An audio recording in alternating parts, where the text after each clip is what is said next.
तुम्ही सगळे ट्रेनिंग घेता आसतना तुमकां परत पुलीस जावपाच्योय संदी मेळटा.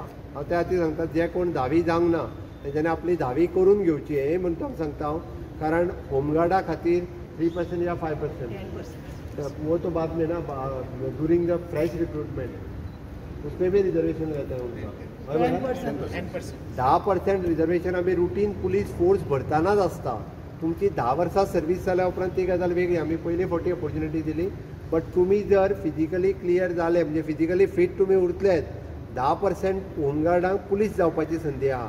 3 महिन्या भितर सुद्दां म्हणजे तुमची सर्वीस मागीर 3 वर्सां कंप्लीट जावपाक जाय फॉर दॅट पर्पज ना that 10 years for the regular हय ना but minimum 3 years service complete जाल्या उपरांत तुमकां पुलिशेन वचपाची संदी मेळटली.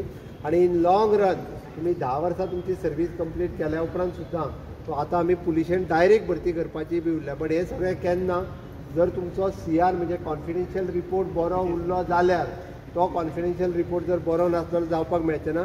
गोंयांत जितके होमगार्ड आसले तितके सगळे आतां पुलीस जाल्या.